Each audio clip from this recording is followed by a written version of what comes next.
Right, so I've hit the start streaming button. There's always a delay. I don't know how long it is. So there's there's always that a couple seconds where I'm talking, and then I'm like, "Hey, we must be live now." So hello and welcome to Detention, live from the RPG Academy. I am Michael, and with me tonight we have a special guest in Detention with us, and that is Darcy Ross. You may know her on Twitter as Darcy L. Ross. For a brief moment, I thought we might have been cousins. Don't think we are now, but still, I like to think of you as family. Oh, absolutely. So anyone who is not familiar with Darcy, she is a snail scientist by day, a podcaster, game master, Contessa associate by night, and the newest associate with Monty Cook Games. You're their community relations coordinator. That I am. You got a lot of hats. I do. Yeah, and I get into trouble, so here I am in detention. So Absolutely.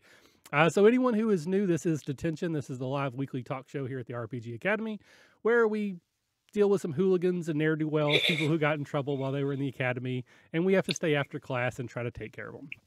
It's a very loose format. We talk about some role-playing game stuff. We try to have a little fun, and mostly we make fun of ourselves. So, Darcy, welcome to Detention. How are you? I'm doing great. It's really good to see you. It's getting me hyped for a catacon. It means it's that time of year. We're getting closer. Very excited. Yeah, I'm sure everyone else is tired of me talking about a catacon, but I will definitely be talking about a catacon again tonight. Just recently, you are with Contessa, and whatever the secret handshake is with Contessa, you guys are going to be there in mass running some official Contessa games, and that's super exciting for us. Absolutely. It's such a good con. It was such a welcoming, positive space. I think more people should go there. So I'm excited for Contessa to be there in full force. Again, me as well. Obviously you have been one of my favorite people since we got to know each other. Likewise. And again, I somewhat joke, but the truth is I did actually think we might be related the first time we met. It was at the Domestics. Oh, I'm sorry. Ooh. Camp Craig. Yeah. We should be live. I hope so. Is anyone else out there? Can you tell us if we're okay? I think. Oh, there we go. We must be live. Excuse me. But you and I met for the first time at the Domestics event. Like GM workshop sort of thing. It was up in Chicago. It's actually when I recorded the Legend of the Five Rings game with One Shot, and I met Jim McClure, and we went to the Domestics. Again, it was like a GM sort of symposium where you ran a game and then we had like a feedback session. And I have family in Chicago, Ross family, and your name came up. I was like, holy crap, you might be your cousin, because I don't really know those people. And we started chatting, and I don't think we are at this point. No. I looked around, but it's still kind of cool. I'm so happy that we met. You have come up in our podcast many times, and all good. But I kind of credit you with kind of a light bulb moment that I had in gaming, where the game that we were running, that we were playing, you were running, there were some different people in the group, different levels, I think, of maybe experience or confidence level in public spaces. And there was a person there that I think was probably on the lower end. And you would ask some questions, try to get that person to kind of come out of their shell and offer some information. And when they did, you were like, oh my God, that is so great. And you like we're at 11. And there was a moment where I was like, that really wasn't that good. And then it's like, oh, I get it now. Okay. So that was a moment for me like, okay, if you want people to do that, you have to be really encouraging. You have to make it a safe and pleasant space. And you were the first one that did that, at least in a way that like connected with me. So thank you. That's super cool. That's really interesting to hear. I don't think I ever realized that I did that, but I've had multiple people, like I see it now. But I think it's, I love, you guys do a lot of improv-y game things on the show. And I think I really feed off of feedback from people. And so, I love when players will give me a little bit of like, inspiration or reaction. And like that really fuels like my creative process and enjoyment of the game. So I think like I'm not really having fun until somebody gives me some of that. So like, I think that's probably what started the whole, I get turned up to 11 because I'm so pumped that someone gave me something to work with and I get to see what's going on in their head. But I think it totally, it serves the purpose of like making them feel like that, their words are valuable. And Absolutely. I've become more and more of an improv heavy GM for multiple reasons, but it seems like I'm going more and more in that direction, which I'm totally cool with because I enjoyed that. And I found that, again, I don't know how metaphysical you want to get, but when you're DMing, you're giving energy. You're projecting into the group just with your voice, but with also with emotion and energy. Yeah. And if you can get even some of that back, yes, I think it kind of creates almost like a feedback loop, or it just makes it easier to go. And again, it makes you have more fun. And when you're having more fun, they're going to have more fun most of the time. So yeah, I definitely have enjoyed running games more and more the more that I have done that and started to let people have more control in the game. I mean, I absolutely was that DM for a long time where it was my game. It was my world. You were just, in the seat, buckle in, we're going to go for a ride. And I enjoy it a lot more now that I don't do that as much. So again, thank you for that. Absolutely. I think I'm excited to learn the other side of that, though, like what is prep and world building and how sometimes that's valuable. So that's sort of the classes I'm currently taking, I would say. So I do still do that some. What my process now is that I usually will spend quite a lot of time before the game ever starts, thinking about the game, working on the game, world building, who's important, what's the big story that's going to happen. But then once the game actually starts, it's all very low prep. It's like I know who's going to be there when the scene starts, and then after that, it's just like whatever happens. And then before next game, I'll work backwards and go, okay, how does that make sense? Gosh, that's the hard part, though, right? Like it is. I did that. We played last night. Finally, we played Dark Discover again. It had been a long time, and I was at work, working hard, but I was also like trying to work backwards because I'd said something in the heat of the moment. It was awesome, and then I'm like, wait, that makes no sense. Yeah, but I have a few hours to make it make sense. Yeah. So, oh my gosh, that's amazing. Anyway, let's start off the show as we always do. Darcy, what are you drinking tonight? So I was away doing snail research in Canada for several months, and so I kind of abandoned as one does. Yes.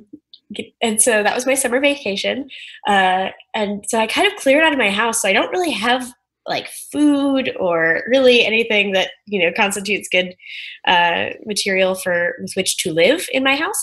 So I have very cheap whiskey and a little bit of Mountain Dew. So that's what I'm currently rocking. I got some very nice gin from Vermont, and it's at my friend's house, so I can't have my nice gin. So cheap whiskey and Mountain Dew. See, now you make me think we might be cousins on the other side of my family, the ones who are from southeastern Kentucky. Awesome. Oh my gosh. Yeah. Well, I am drinking L81. Again, it's usually either water or that for me. So tonight I'm splurging on some caffeinated drink. So we've kind of already jumped into it, but the first thing we like to do here is extracurricular, where we just talk about what we've been doing for the last little while. It doesn't have to be gaming related, though it often is. So I'll start with you, Darcy. Besides being in Canada and looking at snails, what you been up to? Oh gosh, there was a lot of being in Canada and a lot of looking at snails. But since then, I got to start my full-time job with Monte Cook Games, go to Gen Con, go to a trade show where I was like working with retailers and thinking about how game stores think about role-playing games and events that have to do with gaming, which was super enlightening because I didn't know anything about that. And then I was trying to think of like fun things I've done lately. Not that my job isn't fun, but like things outside of my job that I've done. And there haven't been a lot, but I did watch, I watched The Orville, that Seth MacFarlane show. It's kind of Star Trek, but comedy. Yes. Yeah. And there were bits that were, a little, it was spotty, but it was the first episode, and I'm going to watch the next one. It's got a little bit of heart. Some of the characters I love. The main female lead is from Agents of S.H.I.E.L.D., another not loved enough show that I champion obsessively. She was also on Supernatural for the pilot. Oh, was she? Yeah, she was Jared. No. Yeah, she was the girlfriend who dies. Yeah, that's her. You're blowing my mind, Michael. Oh my gosh, that's the only episode I've watched of Supernatural, and I was like, I liked that chick, and then she was gone. She comes back a couple times, like as a ghost or like as a yeah. But yeah. That was her as well. I know her mostly from Agents of S.H.I.E.L.D. Oh, so good. Yeah, that's what I've been up to. Well, that's awesome again. That's a lot. And a couple people in the chat have said congratulations on the Monte Cook gig. That is Thank you. Very cool. I'm very, very happy. So we might actually even dive into that a little bit here in a minute. As for myself, I've been neck deep in a catacon planning. Oh, I bet. As you might imagine. I have... Oh, there's more people in chat. Hello, everyone. So I put together a list of over like 450 either game publishers, distributors, individual stores, Etsy shops of people I thought might give us free stuff. And I've been systematically working my way through the list. I'm through the K's at this point. So 160. It's down to 400 because a few of them I've deleted once I started researching them. They're not us type of a thing. But I've actually had a pretty good return. I've got several people that have donated merchandise, some to some significant levels. So I was a little worried that our raffle this year was going to be a little peakish. Not anymore. I think this might actually be our best one yet. So that's pretty exciting for me. Dang. I also watched Orville. And I know on like Twitter, it's been like getting lambasted. Really? Yeah, and I'm with you. Like it was spotty. It had its spotty. There were a couple moments though where I laughed. I mean, I guffawed. I was like, So I'll watch the next episode. The pilots are usually a little iffy, anyways. Absolutely. So yeah, I'm definitely interested in checking it out again. I know Seth MacFarlane. A lot of people just don't like him. I don't know why. But it didn't feel like his usual stuff, and so I'm excited to see it had a little more kind of heart and like a little bit more seriousness, and like it really leaned into the sci-fi in a way that I wasn't sure if it was going to. It wasn't all bits, and so maybe that didn't work for some people. But I'm curious. I mean, it's basically a workplace comedy Star Trek. Yes, it's just, that's a much better way to think about it. Thank you. That's totally what it is. Yeah, very, very cool. Well, again, so how do I make that into an RPG? Oh well, wushu. A question for Ooh. So the other thing I would mention, just in case anyone that's listening is kind of like local, there is another convention here which is really close to me called Sin City Con, and we are a sponsor of them, and they are returning the favor and being a sponsor for Catacon. So a bunch of the faculty are going to go there and run some games. It's first weekend in October, 6th, 7th, and 8th. So if anybody would like to go to that, the games are posted. I'm running a couple D&D games, a Fantasy Age game, and my legendary Scooby-Doo Dread game. Ooh. Which I'm also going to run it at a Catacon. Someone talked me into it, so it's the first thing on the schedule was my D&D. Nice. Scooby-Doo Dread. Okay, so let's move into everyone's favorite part of the show is when we do some improv games. The first one up is 10 Things, and again, this is a improv game where immediacy is the goal. We're going to give each other a prompt to name 10 things of some sort, and we will do our best to do that. So I'll ask, you're the guest, Darcy. Do you want to go first or do you want to give first? I would like to assign you 10 things to say first. Perfect. Okay, Darcy, what are my 10 things? You need to name 10 invertebrate animals. So bugs and squicky things. Oh, yeah. This is where my Kentucky education comes into play. Anything that's not a vertebrate. Snails. Boom. Spiders. Flies. Yep. Mosquitoes. Yep. Hummingbirds. They have a spine. But again, correctness isn't what we're going for here. That's true. It's just 10. Yeah. Oh, son of a gun. Yeah.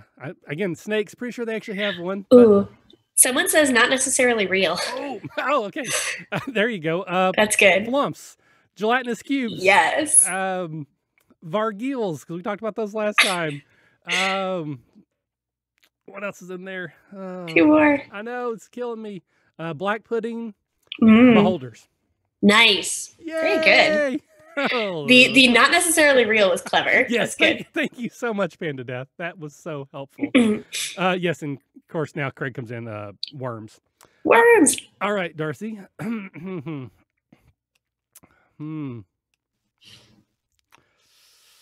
Okay.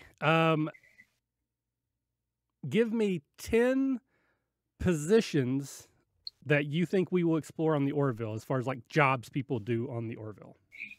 That I think we will explore. Okay. Some sort of janitorial staff. Maybe like a counselor, the sort of Deanna Troy kind of role. Definitely, the people we've already been introduced to. So kind of like a security person, pilot, obviously we're going to dig into. What about other positions? Okay. Like we're gonna get into weird unrequited love scenarios. Okay. I just may be getting off base, but that's fine. It's all right. How about like someone who has to deal with like the energy core or something? You know, the energy core is going to get engineering. That's right. 6. School teacher. 7. Kids of somebody. Comms and 8. 2 more. I thought I had one more. Okay. Cook. 9. Let's go with, and what's one more? Let's see. Oh man, what's a good one?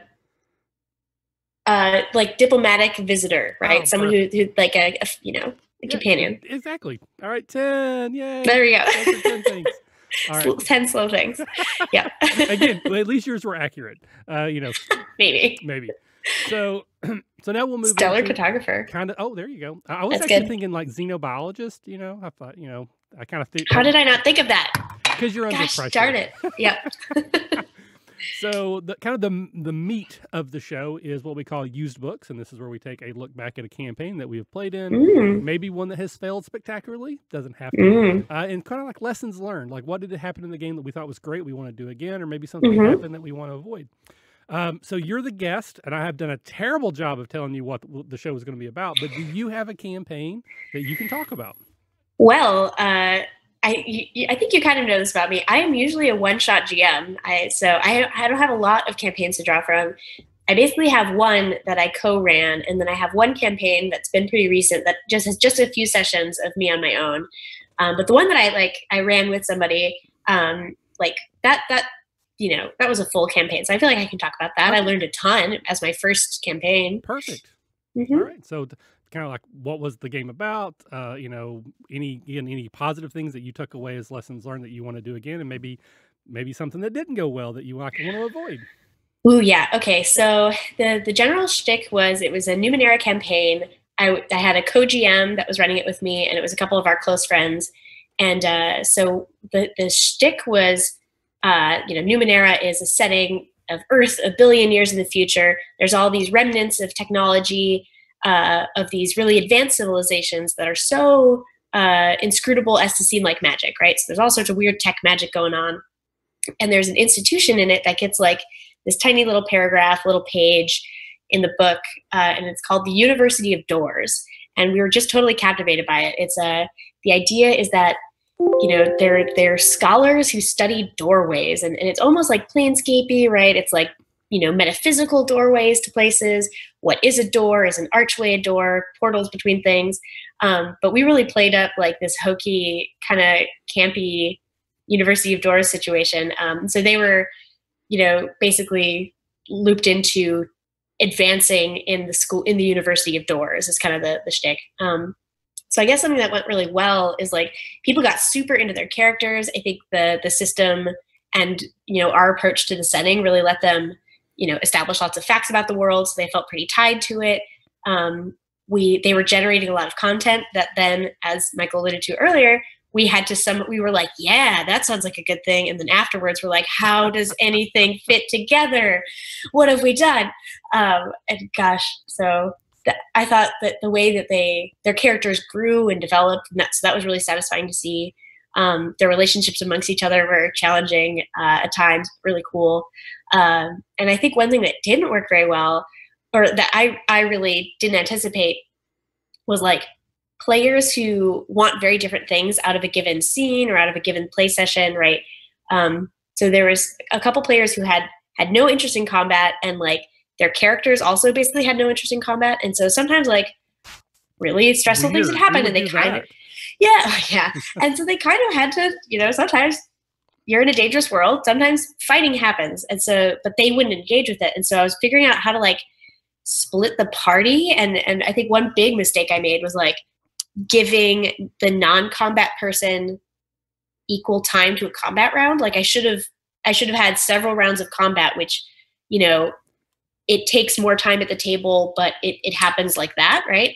Before I would switch back to them. And so it just like really killed the energy to go combat round, or like, combat person, and then switch to the person who's like having this weird narrative, long-winded experience off to the side.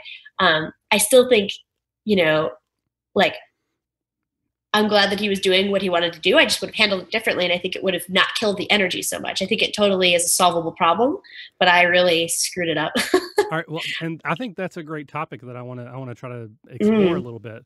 But first, I want to ask, was there a ranking system of the doors? Like when you started, were you like a sliding door? Did you become a French door at some point? Was there a Dutch Oh my door? God.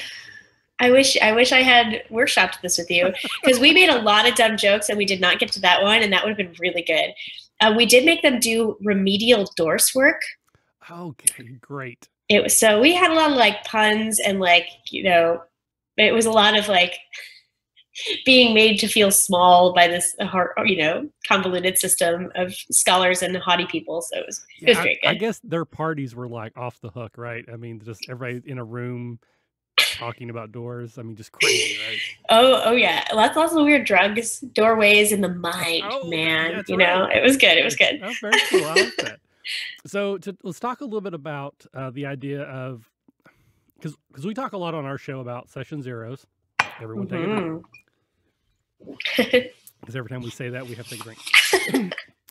And usually we talk about, you just want to get everybody on the same page so everyone understands what the game is going to be about. Things like that, like what kind of level of combat, how people are expected to engage. But there is a point, and there's rightfully so, a time where maybe you are okay with some of the expectations being a little different, but you still have to manage them as the players. So the first thing that comes to mind to me is I recently got to listen to the actual play that Rich Howard did. I actually think you were in it on the Masks game for Whelmed. Which I'm actually playing with Brendan tomorrow. We're doing a trial of it, so excited. Oh my gosh, I'm so excited. Yeah, very cool. But that game in particular, because it is trying to mirror more of a comic book or cartoon, it really did something that I don't normally do in like a D&D game, where it would stay with one character for quote unquote multiple rounds. Normally, like in a D&D game, you go through initiative and you're jumping back and forth. But in that case, it would stay with a character until there was a good breaking point emotionally or in the combat. Yeah.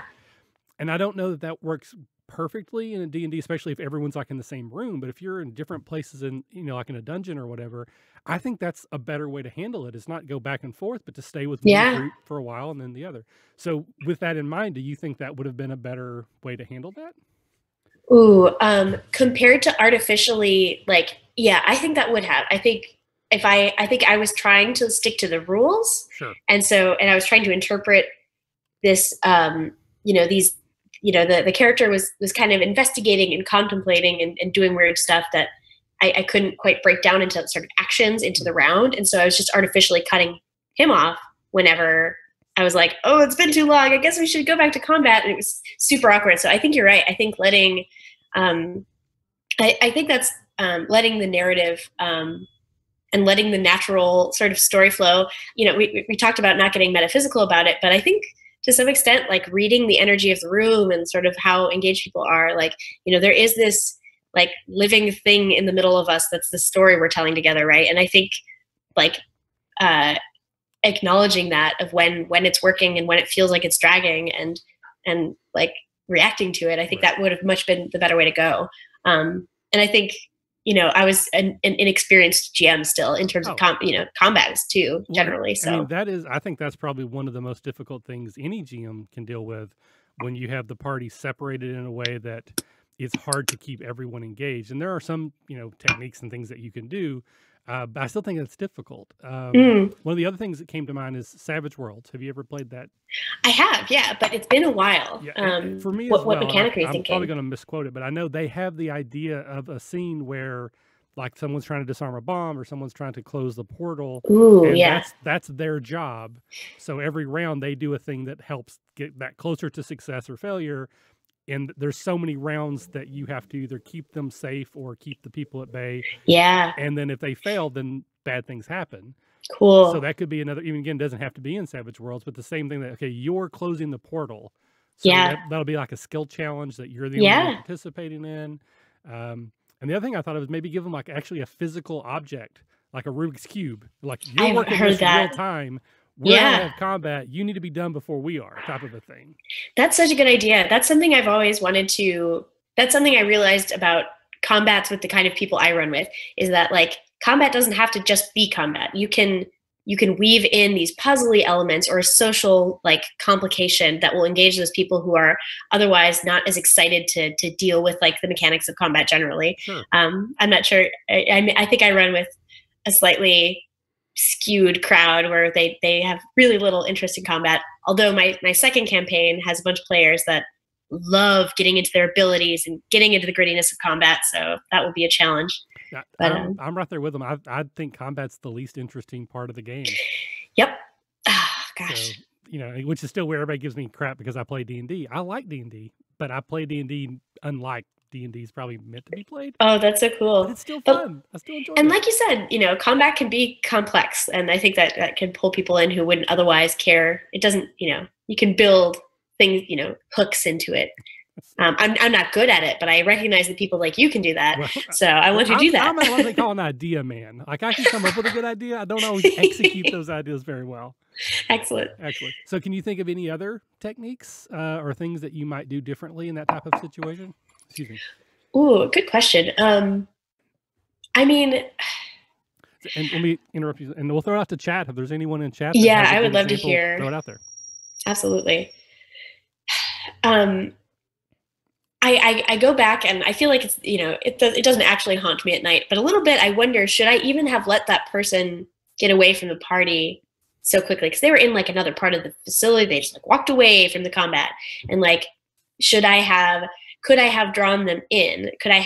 Should I, at the moment that they were disengaging, should I have had like an opponent come up, you know, and block their path? How much like, and, you know, maybe give them the opportunity to still like show me that they care enough to get out of this room and get past it, or are they intrigued by, oh, suddenly I have to deal with the combat? So the question of whether I even should have let it get that far is a little bit up in the air for me.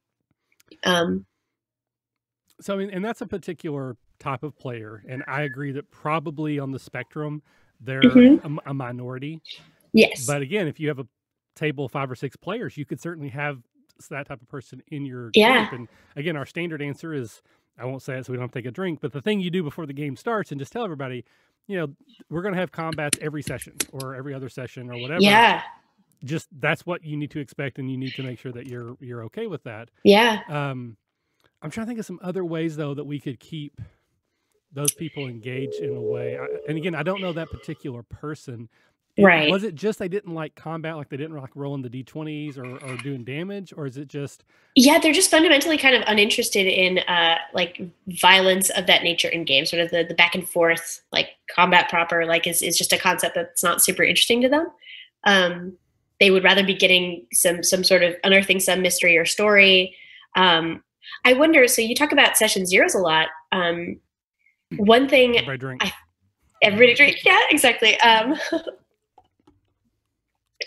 Like once you've had a few sessions and you're starting to like figure out your characters and you're starting to figure out where this story we're telling together is going, would it make sense to have some kind of structured check-in of like, hey, how did you feel about these things that we've thrown out there so far? Like, oh, I've been kind of into the combat, or like every time we do X, I check out. Is there a way to do that? Because like, you know, I ask for feedback after every session. Everyone's like, no, it was fine. And then they leave. Right. And I'm like, no, but like, I want your feedback, please. So. And that's, well, and we've had that conversation as well, that absolutely the thing you do before the game starts can also be part of an ongoing process. It shouldn't just be once and done, especially if you're going to play a long campaign. You're playing every week. You know, this is going to be what I call forever campaign. You run until everyone dies or till you win or whatever. Yeah. Usually because someone moves away. Right. But yeah, you should absolutely do check-ins. But I have found the same thing, that if I ask for feedback immediately after the game is over, I get very little. I get, oh, it was great. It had fun. People packing up their stuff. Yeah. I have found a lot more success to do it like through email after, or not even do it like as a group, to like target 1 or 2 people specifically and ask them specific questions. Don't just say, how was it? Yeah. But say, last game was a lot of combat. Ooh, are you okay kind of with lead? That? You know, or, you know, was there any decisions I made that you didn't agree with, or anything you would handle differently? And, you know, as long as you're in an atmosphere, an environment where you can take feedback, both positive and critical, then absolutely, I think that's something that should be a regular part of a game, because we're all friends, we're all hanging out, and we don't want one person who's just not having fun, but they don't want to say anything because everyone else is having fun. you know? I have one thing to add to that. I think, so the second campaign I ran was for a group of like, 5 players, and none of us were dudes. So it was me, and it was a whole bunch of women or genderqueer folk, and it was the first time any of us had played without a dude in the room. And I think most of us play in games where it's predominantly, male friends of ours who are awesome and are not in any way problematic. So like, but there was something weird about different energy. It totally is, and it surprised all of us. And so, and just the way that women are kind of socialized and men are socialized. A lot of times in games, like I really struggle with my ability to like volunteer a thought, or at least I used to for a very long time, and kind of speak up quick before someone else will get a word in. And that's something that seems to fall along like kind of gender socialization a little bit. Like, I would agree. And yeah, and so when that's done really bad, that can be like getting talked over, but it doesn't have to be like that still. And so we realized that wasn't happening, and that we were all the pacing of how we were speaking up was very different, and there was just a lot that felt very different. And so after every session, we were having like long conversations about, why did this feel so weird? How did that go? And so we really were unpacking stuff in a really cool way. So I almost wonder if I wouldn't like to build like dinner after a game instead of before, to kind of get that post-game talk, because I thought it was really cool in terms of character building too. It wasn't just about the dynamics. I got so much out of that. But usually my games are in the evening, and we'll like eat in the beginning or in the middle, and then we go home. So see, yeah, I'm the same way with movies, because I'm next to role-playing games, movies is probably my other big hobby. So my favorite thing to do is to go to a movie first, and then go out to eat, and then talk about the movie.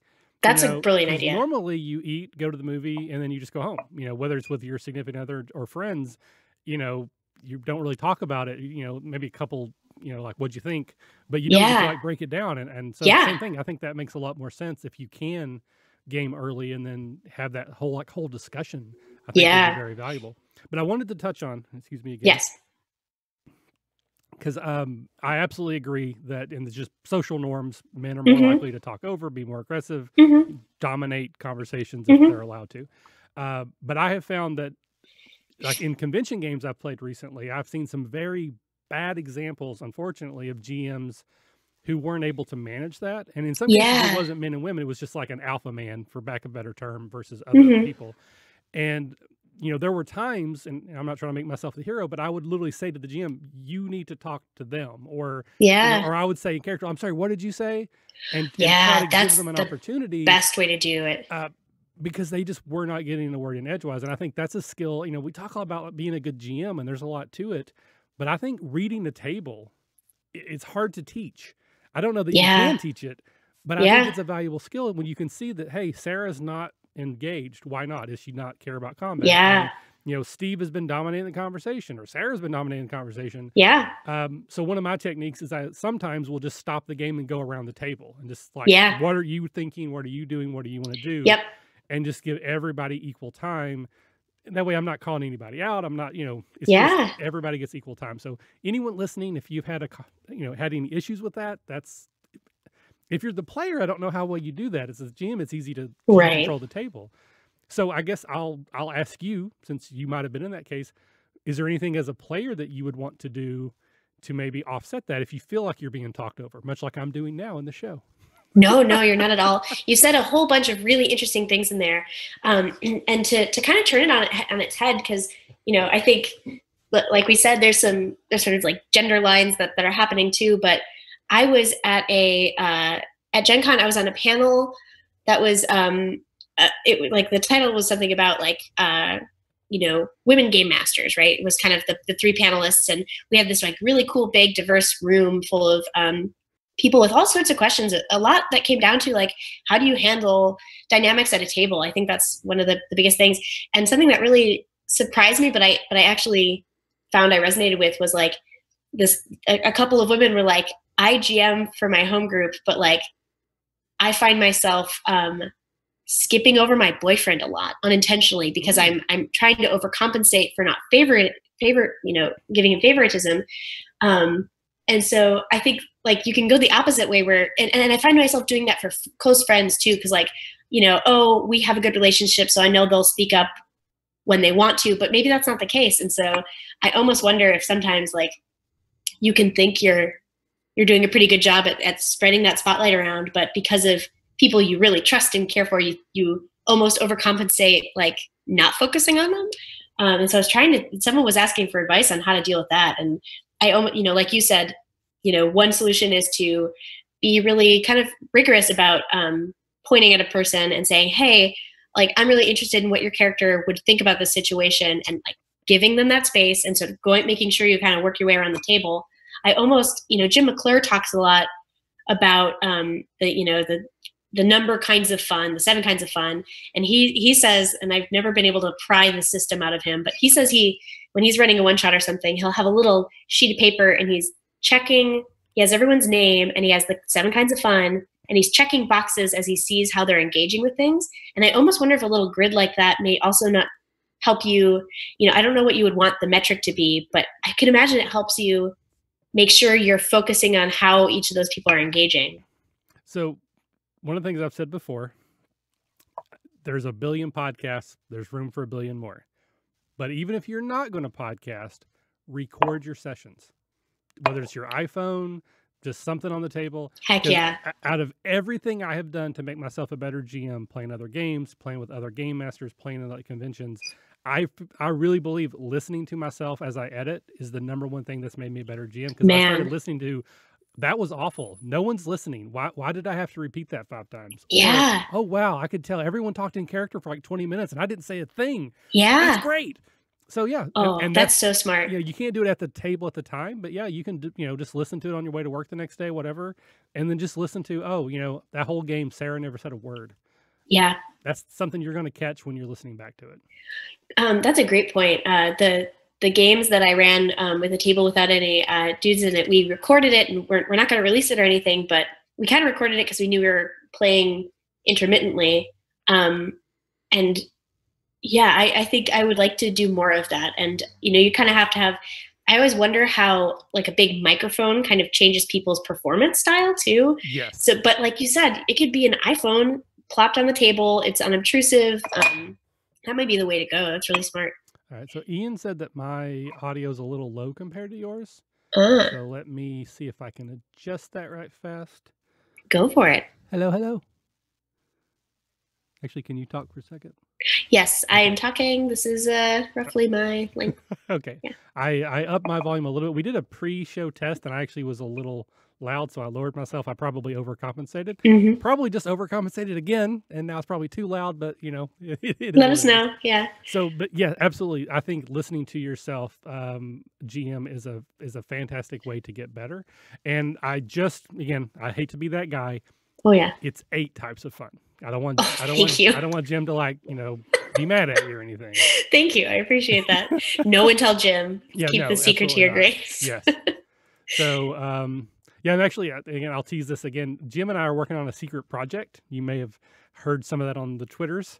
We're almost done. I expected this to take like a year before it would ever be out. That's part of the reason why we were doing the secret thing and teasing, because I thought it'd be a year. We're going really fast. So there's actually a good chance that we will be able to release those episodes this year. Oh my gosh. Pretty excited about it. I think it's going to be pretty awesome. We've had I don't think I know what it is. No, that's really, there's only like 4 people that we've sent a couple episodes. Jeez. And so far the feedback has been very, very positive. So usually right after a catacon, I'm dead. Yeah. So I don't have any, time to edit or whatever. So I think the goal is I'm going to try to get it done. And then the post a catacon, that'll be when those episodes come out. So hopefully, so if anybody likes Jim's running games, thinks I add anything as a player, I think this is something that you will find interesting. Oh, that's so good. I have one more point to make on this sort of player engagement thing, and it's just my emphatic insistence that everyone should try co-GMing sometime. The tool with which I use to navigate it is I take a postcard or a little index card, and I fold it into a little triangle, right, like a little triangular prism, and I have 3 things written on each side. There's one thing on each side. It's like I'm going somewhere with this. So it's an indication to the other GM, like, hold off, I'm going somewhere with this. The next one is jump in anytime. Like, I'm doing fine narrating the situation and adjudicating, but like if you have an idea, come bring it in. And the third one is like, help, like, jump in. I am like spinning my wheels.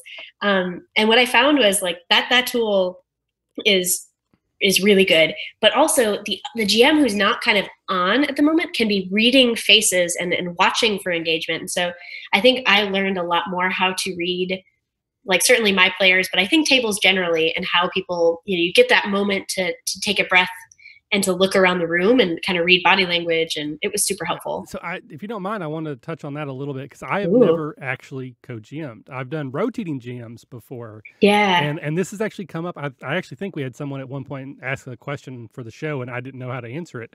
So what is co-DMing? Give me the I'm 5, explain it to me. Oh, goodness. I think people do it differently, but I can tell you how I do it. So it's that, I forget the initial idea of how we got roped into it, but I had never run a campaign before. I was kind of intimidated by it. Like I was telling you, the whole, and I haven't even really written my own adventures yet. So I was so brand new at, writing my own stuff and like creating a story for players to play in that's not based on a book or something, right? So I was really intimidated by it, but I wanted to engage more with Numenera, and there were a lot of players who were excited, and so I drafted Liz Sander into it, and so I think some people, we started out as like, I know the mechanics really well, and so Liz was kind of working on more of the big story arc. She likes to think about kind of a bigger scale campaign level story than I did, and so when during play, a lot of times she was filling in, she was kind of contributing a lot to how the story was flowing, and I was being, I would be Miss Mechanics, right? Like, sure, someone had a rules question. But when we prepped, we also, I felt like it was a very even split in terms of prep. So some adventures, some sessions we kind of prepped for together, and we felt like we, I really feel like I know this NPC, so I'm going to handle them. We would like divvy up some things. I'm like, oh, I really know this location. I know how to talk about it. And then sometimes one person was busy, and so I kind of had the general, like, this was kind of my whole session, and she would kind of jump in and like facilitate. And then there were tons where it was all her, and I didn't really fully know what was going on, which is why that, like, pointing to the little, right, like, I have an idea, but this is your show sort of thing would work really well. So yeah, that's how we did it. So I guess my first question would be, so this was a campaign, not a one shot, right? Correct. So did you sit down together and talk about like what the campaign was going to be about, or was it like one person's story and the other person just sort of jumped in to help, or was it both of you? Good question. It was both of us from the start, which I think was really cool. And yeah, I mean, I didn't have anything of a plan. We sat down with nothing, and we were just flipping through the core book and like, what do we like? What don't we like? University of Doors, kind of a cool structure. We made some puns, and we were like, well, now we have a University of Doors campaign because we're too addicted to these puns. And so it was interesting too, because I think the tone that we came up with, right? I think we gravitate toward different tones. Like, I like whimsical, but a little darkness and seriousness. And she's like really like, I don't know, like off the wall, goofy and bright. And so I think the campaign like came somewhere in between that was super cool. And it worked pretty well. I wonder if we had really different styles, how that would have worked out. Yeah. Because those are kind of adjacent, but still different. Right. It was still interesting to be GMing a campaign that I feel like this never would have gone the way it has gone without the both of us there, right? It was something more different than the sum of our parts, I suppose. That's very, very cool. I know, again, people have been listening to the show for a long time, I want to be a writer. That's become the joke that, people didn't know that I've written stories. I've written a novel that apparently is terrible because no one will ever read it or publish it. But back when I was first getting into that, people don't publish lots of stuff. Well, that's true. Thank you. But I had a writing partner, and we were trying to work on a story that we would alternate chapters, and basically we had the antagonist and the protagonist, and I would write one and they would write the other, so that I love that it would actually feel different. Again, much like again, I'm an idea man, not really good at executing, but I still that kind of reminded me of that. If you could have someone that you were compatible with, but you did have a bit of different style, you could maximize that could be powerful at the game. So Ian had asked, when you were co-DMing, did you have characters that you were playing in the game, or were you both just the DMs? We were both.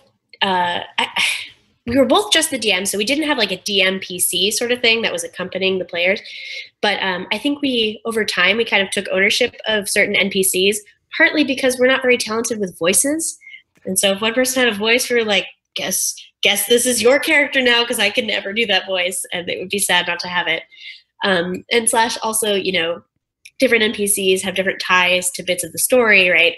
And I think a little bit of ownership sort of split out over time. But I think we always, even at the end, we were kind of jumping in and modulating each other's like DMing. So yeah, we didn't have a DMPC, but NPCs, and also like we love, we have soft spots for certain NPCs that we can't get enough of. So of course we want to act those out.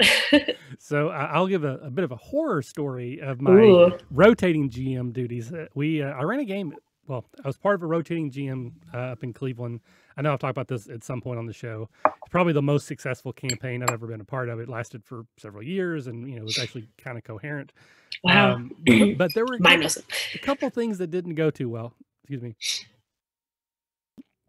You have to be careful when one GM introduces an NPC, or in this case, an NPC faction, and then you take over and you don't necessarily use them the right way, I guess. Oh, yeah, I can imagine.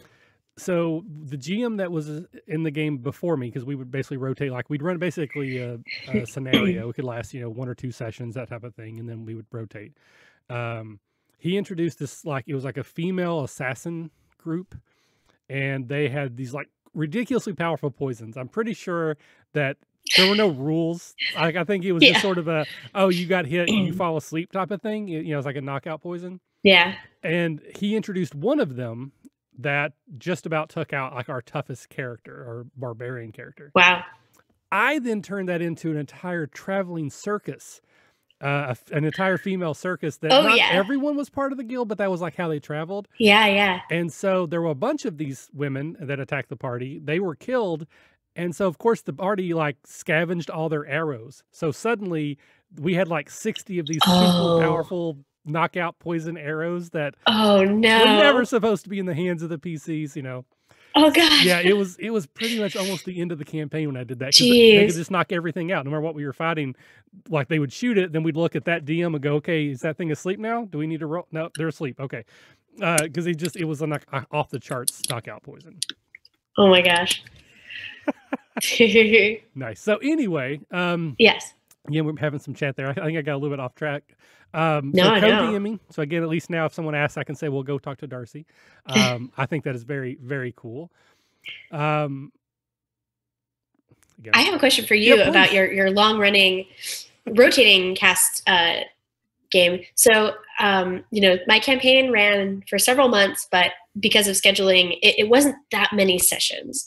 And I still feel like every session, so much happened that it became increasingly, maybe not increasingly difficult, but it required a lot of prep later on to think about where we've been. And then we had a hard deadline of people are leaving for the summer. Right. We need to finish by this time. How do we possibly wrap up all these threads? And so it was much more limited in scope in number of sessions than it sounds like yours was. So I almost wonder, do you feel like it would get harder to make sure you're on the same page over time with that co-GM after you've built up all of this shared world? Because there are more things that you guys have introduced that you may not have fleshed out or or talked to each other about? Like, how did you feel that went over time? Well, and again, I don't know that this is the right way or the best way, but the way that we did it is we had one GM that was sort of like the main GM, and that was me. So think of it like I always use examples of Star Trek Next Generation or X-Files because I'm old. But Nice. you had some episodes that were tied into the mythology, and then you had some that were just like one-offs. Oh, cool. So they're almost thematically different. Yes. Like built in. Again, with you building this into the so I would when I ran them, I was always trying to advance kind of the meta plot. And then when other people would run, they would mostly do one-offs. Sometimes we would do like secret handoffs. Like I'd tell somebody like, hey, before your game's over, I need you to introduce this NPC. Nice. So they wouldn't know that it was actually my NPC that I was introducing. They thought it was that person. That's so cool. But we also set up the way that it was structured. We all just kind of bought in. We were basically mercenaries. We were all good guys. Yeah. We were part of, it's called oh crap. It was something of the Robert of Ken, and he was like our founding member. And so basically we would go off on these mercenary missions. So every mission was self-contained. If somebody, like whoever was DM and their character just didn't go, and it wasn't a big deal. And so we would all go off and we would have an adventure and we would solve a problem, like, like A team or something. We would come back and then there you go. So that structure worked very well for that type of game. We had an overarching plot. We had these, easily digestible chunks of mission. And the other thing that I really liked about it is we had a couple of us that were like experienced GMs. And, we would probably do 3 games to 1 to other people. But the people who never experienced before, we still made them run at least 1. So everybody in the group got to run. Like, you only have to run 1 session, 1 night, 2 hours, you're done. But we kind of pushed everybody into the GM chair. And it was a safe space, and it was also so contained they couldn't really break anything unless they did a TPK, and then we probably would just have ignored it. Like, it was a dream, and then start over. Oh, that's so cool. I have to share one thing with you. I just played a really great 5th edition Curse of Strahd campaign. So Ravenloft.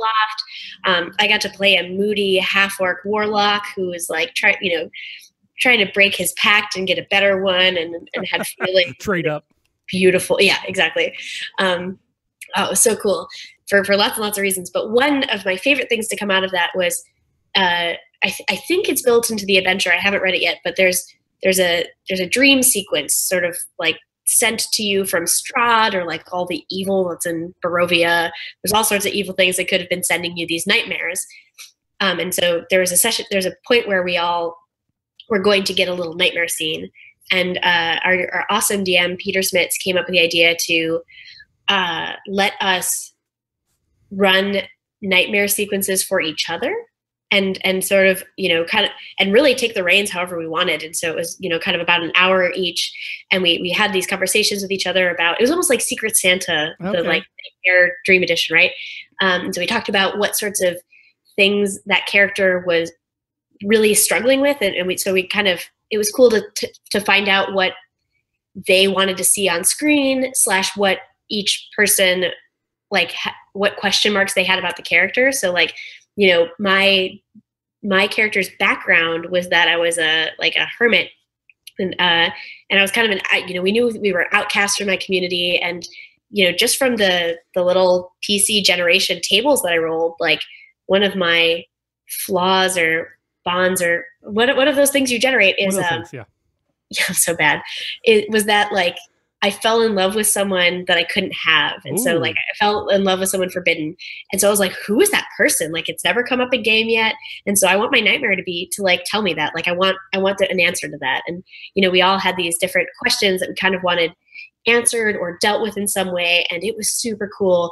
I spent all my effort on making a playlist that was exactly an hour long, and it moved through different seasons for this werewolf and about her. And it was like, I was so happy with it. And, everybody had different shticks, and it was one person's, total first time GMing, and they're kind of a new gamer generally, and they killed it.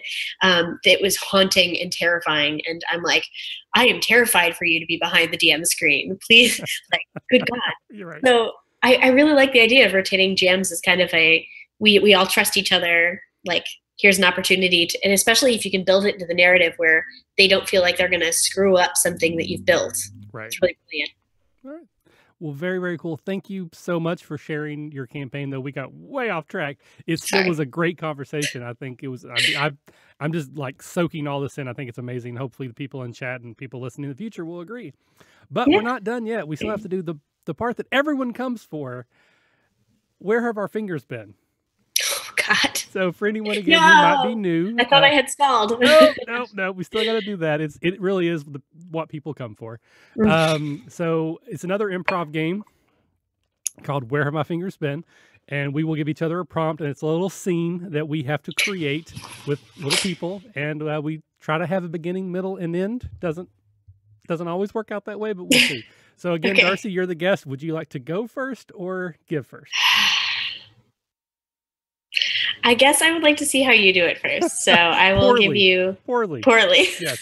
Good. All right. So we have to start with a song. That's very important. Okay. Where have my fingers been? Where have my fingers been? Your fingers have been, they're waiting outside a movie release, the midnight release of a movie. Okay. I can't believe we've been standing out here. It's like 30 degrees. Like, dude, why didn't you wear a coat? Because I didn't check the weather. Like, you have an app. It's October. We're seeing it. It's a scary movie in October. You should have known to wear a coat. Yeah, you're right. I guess so. Hey, do you know that person over there? No? And that's where my fingers have been, because I'm terrible at that. Oh, good. No, that was better than I'm going to do. I'm so afraid of this game. I know lots of improv games, but this one's terrifying. It's just like when you're a DM and you don't know the rules, you actually do a better job. You will probably be fantastic. So, and again, you can't be worse than what I just did. Oh, goodness. So first, though, you have to sing the song. Where have my fingers been? Where have my fingers been? You are on the bridge of the Orville. Ooh. And the trouble alert, like the red lights just came on.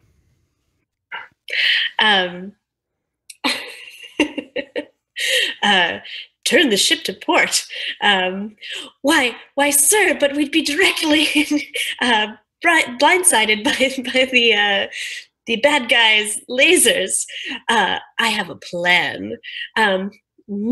Sir, you've gone mad with power. Just do it. And then they turn to port, like so. Execute the Adama maneuver. Zoom. And then they're out of it because it's the Adama maneuver. This is terrifying. This is just as terrifying as I thought. Oh my God. Again, brilliant. Better than I've ever done. And I love that you brought in the third person. Perfect. Again, you're top of the class there. Fantastic. Goodness. Okay, so for the last part of the show, we like to do, it's called Cryptozoology. We talk about a monster, something that we have used in the past, or maybe something we want to use in the future. So we talk about what we've done with it, what we might do with it in the future. You being you, we are going to step away from our usual and get away from the D&D Monster Manual. And we're going to talk about Numenera. So do you have a favorite Numenera monster you would like to talk about? Favorite's too hard. You can't ask me my favorite of my children. There are too many good mollusks in Numenera. But I have one that, true to form and true to its nature in the book, keeps it shows up in many, many one-shots I run. It comes to me and it became big parts of both of my campaigns, and it really became a big part of the one-shot podcast AP that I ran. Numenera. So it just Numenera. And so I have a real soft spot for it. I think I love seeing how people react to it differently, and then I sort of roll with whatever their mysterious assumptions are. So without further ado, should I introduce it or should you? Yeah, absolutely. Okay. So it's from the Numenera core book, and it is the Philist. So I don't know if you can show, let's see. There it is. It's pretty dark, but it is this really tall, kind of cloaked figure with like a red cowl and this glassy or stone oval cylinder in its sort of face area. And they're these mysterious, like, looming figures that kind of show up and are always like watching. and potentially momentous occasions, and they seem like things seem to get a little weird when they're around. They seem to speak in riddles, or not even riddles, like beyond riddles, right? Totally non sequiturs, except every once in a while it seems weirdly appropriate. And so they're these mysterious creatures, and I feel like, you know, it's just my favorite GM intrusion. So that's a mechanic in the Cypher system where you kind of you bribe the players with some experience points to pull the narrative in some weird direction that none of you were expecting. So maybe it's a bad thing, maybe it's good, maybe it's ominous. And I just love GM intruding, that they sort of see this out of their corner of their eye. And so they just kind of keep popping up throughout the campaign or the one shot. And, you know, players come up with all sorts of weird theories about why they show up. So yeah, that's actually probably, I don't want to say my favorite type of monster, because that's a very broad statement, but I love the idea of the monster or the creature that it's not something you fight, but the fact that you notice it means something. Yeah. But it means whatever you think it means, or it might mean whatever you think it can mean. And I love that, you know, this is a momentous occasion. Yeah. Why? Yeah. You know, does that portend someone's death? Does that portend some great change? Yeah. Maybe they were just at the bus stop and this time there's nothing happening. Exactly. But the fact that they see them, it's basically gonna make them paranoid, to make them start being like self-conscious. Again, it's like the microphone in the middle of the table. Everyone's gonna be like, are we being like watched? I love that element of a creature that you introduce to the story that's not just something you poke with a stick until it falls over. Absolutely. And like you said, like, it makes them ask questions, and the nature of their questions is kind of revealing their own fears or their own interest. You know, that's speaking to you, their engagement, right? It's telling you stuff they care about, what they fear. So I just love them. I think they show up everywhere in all my games. So is there one time, other than the one shot, which if anyone listening isn't aware, Darcy got to run a game of Numenera on the One Shot Podcast Network. You can go, it's a typical one shot episode, which means it's really cool, it's really fun, and really funny. And these creatures were in there. But other than that one, is there a time that you've used them that you were like, oh, it was just savory, you loved how the game turned because of their presence? Yeah, there was one, and I think it was almost, you know, maybe I'm just hooked on it because of the visual, but these were following a specific character. The character was actually John Harness, who you may know. He's been to a Catacon, and he's the player who really couldn't care about combat too much. So he's the one who in my campaign was, now that you say that, I totally understand. It's very John. Like he's upfront about it. He's not trying to screw me over or anything. But his character had a really strong tie to the Philist, the Watchers, and over the course of the campaign, we kind of figured out what that was, very, very slowly and mysteriously, and question mark whether we really figured it out right. But there were moments when, you know, he was up against this like glass wall that extended all the way down to like the core of like a planetoid, right? So it's almost like this glass wall bisecting a little, like a spherical world, like kind of the size of a moon, right? Okay. It was the moon. So there's this glass wall, and it's got kind of a slice of, I feel like I'm getting too into the details. It's a glass wall with a lot of stuff behind it. And you know, John's character is like looking up to it, and he's trying to investigate like what's behind it. And he's got his face up to the glass, and like, you know, the Philist is just there. He's like, you know, right up next to it. It's just glass separating them.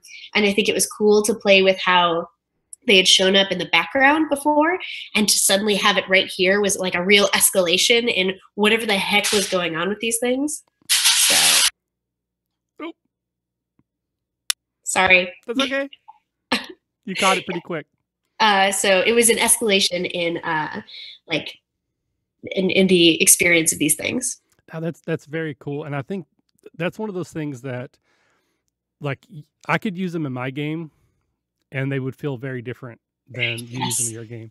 Absolutely. Because my first thought, because that's just the way my mind works, is that I would want them to discover something important about these. Like the first time I use them, I probably wouldn't, because I want to set that seed where they're there and they're watching something important happen. But then the next time, again, they find when they inspect it, they have a chance to look up in that face and what's inside there.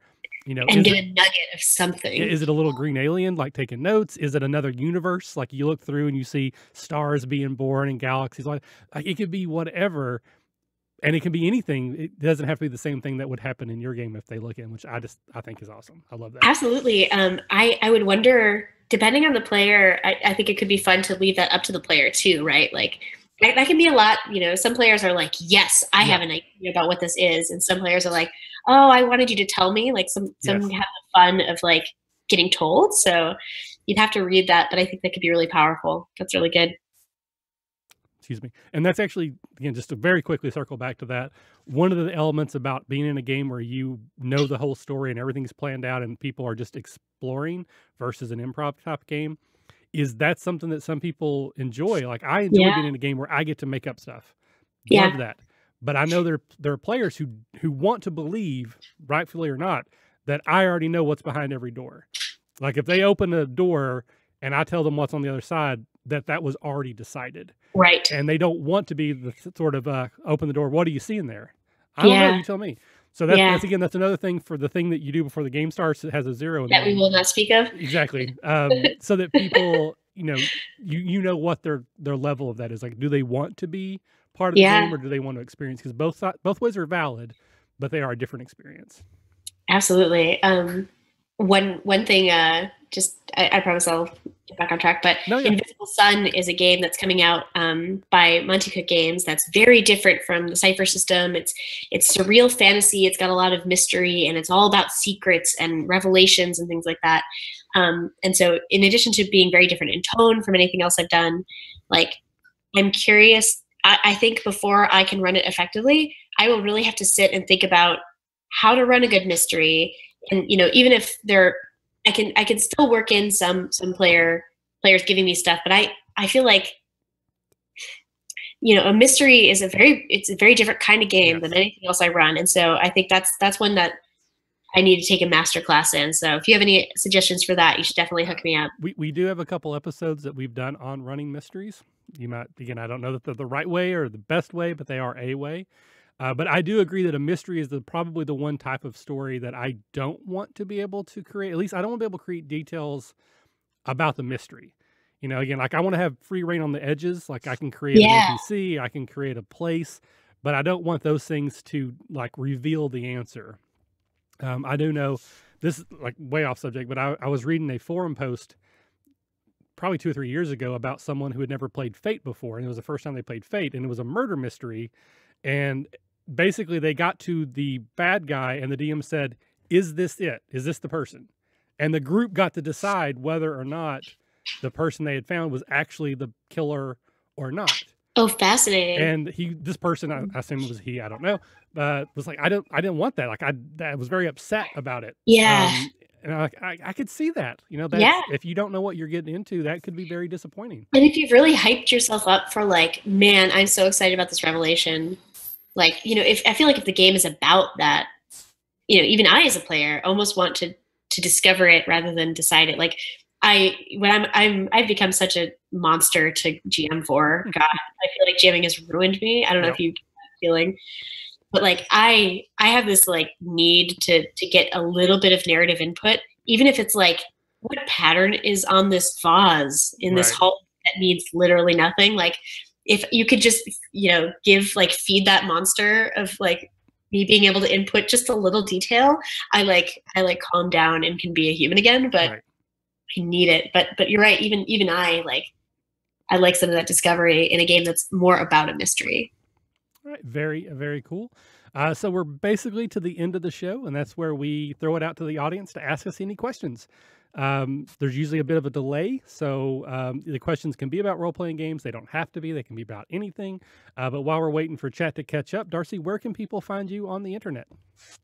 People can find me, like you said, at Darcy L. Ross, many places, Twitter, G+, a little bit, I guess Facebook and things like that.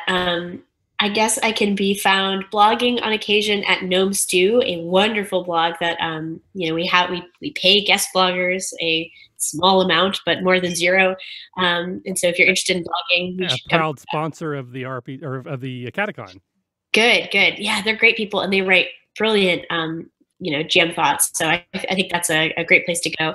I mostly do like interviews, spotlights. But I'm learning, and as I'm learning, I'm slowly writing more better things, I suppose. You can find me doing things with the Contessa which is contessa.rocks is the URL that you'll want to check that out. And they're going to be at a Catacon. They're going to be at a couple other little cons coming up here. So expect to see them around. And if you identify as part of any kind of marginalized group, you should talk to them about running a game under their banner. And it's just a way to sort of show, hey, we exist here. And if you are also part of this marginalized group or part of any, like, you should feel welcome. Yep. Just kind of solidarity. Yeah, exactly. I think 100% of our chat is going to be at a Catacon. At least it seems like almost everybody in chat is going to be there. I'm going to be there. You're going to be there. Absolutely. This is going to be fantastic. So we did have a couple of questions. So briefly, in case anyone doesn't know who I am, at the RPG Academy, if you put that in anywhere and something comes up, it's probably me. Detention, we do this every Wednesday, 9 p.m. till roughly 10:30. Generally, I'm here. We have a couple rotating faculty members who usually join me. We try to get special guests like Darcy to come in and hang out with us. I think this has been a fabulous episode. I'm so happy that you got to be a part of it. I should say it differently. I'm so happy you were here because I think you're the reason why it was excellent. Man, I had so much fun. I feel like I have a lot more to ask you about, so hopefully I can come on some other time and we can talk about brilliant. But we have a couple of questions that are aimed more towards you. So for someone who's generally a D&D player, what's your pitch for Numenera to get them to try it or switch? Goodness. So for someone who's normally a D&D player, the setting can grab a lot of people. I think the setting really clicks for some people. The fact that it hits a really cool balance compared to other settings, like about feeling like there's lots of good fluff to build off of, but there are enough open spaces that I don't feel like it's so built in that whatever I come up with is going to contradict something ever. And it's just, I think that there's a lot of reasons why the setting is really cool. The art's great, but I think mechanically, what really attracts me, there are some things that I actually port over from the Cypher system into D&D because I'm a monster and I can't live without them. And so one of them is this GM intrusion mechanic. And so, I just feel like it, as a first-time GM too, it was really empowering to say, like, I'm not screwing over the players if I'm like complicating their life. Like, they won't get mad at me because a bad thing happened because I'm bribing them with XP. But also, it's just a reminder to me, like, I should be complicating their life. Like, that's what keeps things interesting. And so what I usually do is in D&D 5th edition, like, I'll take 2 inspiration points and I'll, tokens, and I'll hold them up and say, hey, if you let me complicate your life in this way. Exactly. And I talk a lot about why that's really cool in my podcast, Cypher Speak, that I forgot to plug. I think I mentioned earlier you were on one, but I didn't say what it was. Yeah, so Cypher Speak is the podcast. And I guess the other thing that I think is really big is that I really miss when I go to other systems, and why I think it's a big draw is, like, the Cypher system has, and Numenera, the Cypher system is what powers it, has some buttons that players can press to sort of modulate, the statistics of their success. So what I'm saying is, like, they can spend effort. So, if they're going to make a climbing check or they're going to make some roll to try to climb up a cliff, their investment in that roll succeeding is going to change if they're, just doing it and trying to save some time versus there being, like, there's a like horde of some sort of horrible squeaky monster running after them. And so to empower the players and let them say, hey, this is important to me. I'm going to put points into really making this easier for myself as I expend effort to try to get better at it and to try to succeed. Like, I really miss that in other systems. It gives me that lever of, like, no, this role is important. In lots of other games deal with that, but I don't think D&D quite does it. The inspiration is the closest thing, which gives you advantage on a roll. But Cypher has sort of a reroll mechanic and also a try harder. And also a try harder and to succeed at this roll mechanic. And that really, I may have made it sound unnecessarily complicated, but it really sings for me. Yeah, it's I don't want to say simple. I would say elegant. It's a pretty elegant system. And just because you're here, I'll mention it again. I did the last couple of days. So I have some opinions about Numenera, not necessarily negative, but there were some things that just, didn't click with me, though there are some things that not for everybody. Yeah. But I got to play in a game with Danny, who's also part of Contessa, who will also be at Academaniacs. Danny's amazing. It was by far, it was massive degrees of separation. Her game being my favorite game this past Gen Con to the next game. Wow. She did an amazing job. We also had an amazing table. Mm. No one ever refused a GM intrusion. Like there Yep. was not one time where anyone did. It wasn't even a question. And it was one of those games where, like, sometimes when I'm playing D&D, the mechanics disappear, and we will go an entire session and never roll a die. And those are my favorite sessions. Yep. When we almost never or never touch the die, we're just in character the whole time. We're talking, and I love that. The Numenera game that I played with Danny was not like that in any way. The mechanics were always present, but they were fun to engage with. And I think that's why it felt different to me, is that even though I never get lost in the moment of the role play, it was still just a lot of fun. And I don't think I've ever been at the table. I actually never been at the table where everyone was invested in every role. Ooh, like every time someone rolls, like everyone was looking. And we had, and I'll be quite honest, I think there were other GMs around us who were getting mad at Danny, because our whole table was just erupting in, like, every time somebody got a 19 or like a 20 especially, like we would just huzzah. And, it was such a big deal. It was such a big deal. And I don't think I've ever had that in a game ever.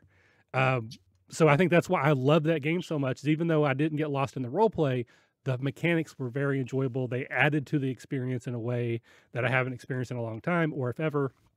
So it was a lot of fun. The other thing that I'll say is that, like, I grew up playing basic D&D. Yeah. Quickly went to first, then went to second.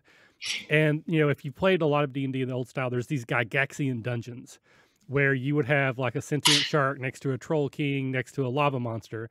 Makes no sense why they're next to each other, but it was made interesting encounters. I feel that that's basically what Numenera has done, is they use technology as an excuse to be able to have the weirdest shit next to each other. You're so right. And that's what it felt like. The game that Danny ran felt like an old style Gygaxian dungeon, where instead of it being magic, it was science, Yeah. And every room was interesting. Every room had this little puzzle we interacted with, and it was great. So loved it. Thank you, Danny, for running. And then we had another question for you. What are you running at Academaniacs? Because Craig wants to play in something. Oh my gosh, I'm really excited. I'm at least, I may try to think about one more thing I can run, although I'm taking like a red eye at midnight 30 on Saturday to come from the Monte Cook Games annual summit to get there. But I'll be there all day Saturday and, Sunday till the afternoon. And I'm going to be on the whole time. I just won't sleep ever. So I will be running, I think, a 2-table game of Predation, which is a cipher system game the setting is like, basically in our future, time travel is discovered, and they send a bunch of researchers and people back to the Cretaceous when there are dinosaurs around and all sorts of marine reptiles and all sorts of cool critters. And time travel stops working. So the portals so they get stuck there. And it's a little like Horizon Zero Dawn, which kind of came out concurrently. So there's like interesting levels of weird tech, but also salvaging components around you. Dinosaur companions, like they're really like living amongst the dinosaurs. And another player like plays your companion, which I think is a really interesting mechanic. So Troy Pitchelman and I are going to who co-runs my podcast, Cypherspeak, we're going to run a 2-table thing, and without spoiling anything, there's going to be interaction amongst the tables. So we're at least running that, and I'm really excited. Very, very cool. Awesome. Darcy, thank you so much for being here. For everyone that's in chat now and who may be listening in the future, thank you for joining us.